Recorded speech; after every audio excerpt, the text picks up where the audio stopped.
Hello guys! Nandito na naman tayo ngayon sa Trev Electrical.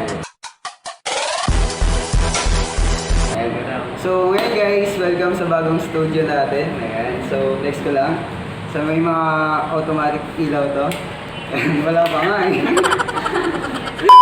So ayan, may mga automatic ilaw to na ginawa ng ating pinakapoging ka-Trev dito, si Rex. Ayan, shoutout sa'yo kay Rex. Sa gawa yung studio na to. So ayun guys, unbox natin yung bagong item natin na multi-function table fan. So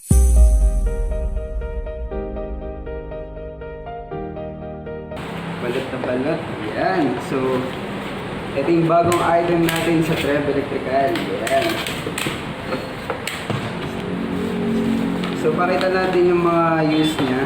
So may kasama siyang manual and charger.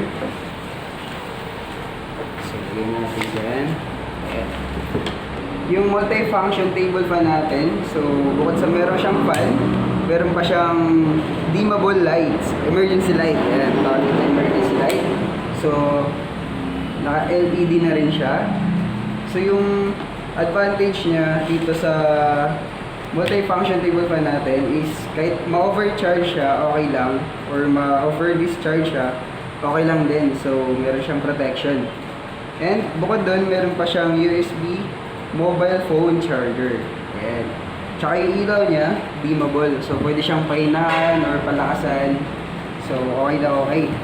So ngayon subukan natin yung fan niya tsaka yung ilaw niya para makita nyo guys. So iwan natin, meron siya ditong switch na on-off. Ayan. So on muna natin. So ayun guys, subukan natin yung fan niya. So yung fan niya may tatlong level, low, medium, tsaka high. So gagamit tayo ng papel para makita nyo kung gaano siya kalakas. Ayan. So simulan natin sa low. Ayan, ganyan yung hangin niya. Medium. Ayan. So tumaas siya ng konti. Ayan yung high. Ayan, parang matatanggal na yung papel. So ayun guys, malakas talaga siya. So tamang-tama siya dun sa madalas na naiinitan. So ayan, sobrang cool niya lang. Pwede mo siyang dalhin kahit saan at ipatong kahit saan since maliit lang siya. So hand carry na rin siya. So ayun guys, next subukan natin yung ilaw niya. So yung ilaw niya guys, dimmable. So meron din siyang tatlong level. So subukan natin. So since maliwanag siya, so di mo siya gaano makita kung gaano siya kaliwanag. So subukan natin yung lights off. Lights off, peace. Ayan. Ayan.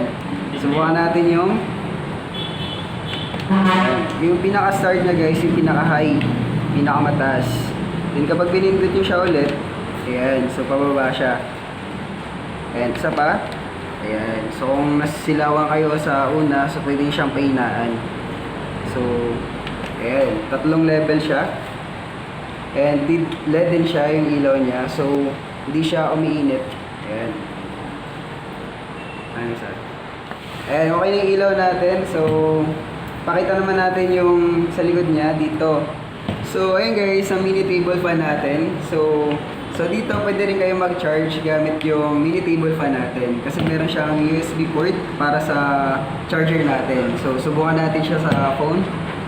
So pero pag nag-charge kayo, kailangan naka-plug yung saksakan niya sa outlet natin. So subukan natin.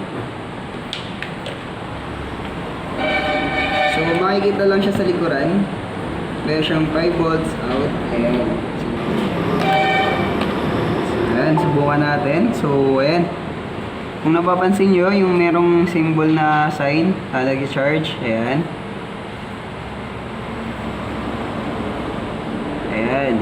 So, hindi na kailangan gumamit ng adapter pa kung gumagamit kayo ng mini table fan. So, dito nila lang siya ilalagay. So, iwas hassle na rin siya sa saksaan. So, ayan. So maganda yung mini table fan natin. Kaya tinatawag siyang multi-function table fan. Kasi marami siyang function. Ayan. Kung pwede rin siyang pababa, pataas. Kumbaga adjustable din siya. So, ayan. Hindi na kayo mahihirapan. And sobrang comfortable siya. Ayan. Nag-aaral kayo. So, lalagay nyo lang siya dyan. So, hindi na kayo maihitan. Mas gaganahan kayo sa pag-aaral. So, ayan. Hindi kaya may ginagawa kayong assignment, trabaho. So, sobrang magaganahan kayo dahil malamig siya at talagang sulit yung hangin niya. So, tamang-tama talaga siya na tinatawag na mini table fan. So, ayun guys. Yun lang naman yung bagong item natin dito sa Trev Electrical. So, para sa mga karagdagang informasyon, so, PM nyo lang po kami. Kaya comment down below lang po kayo. So, yun lang. And thank you for watching. Bye!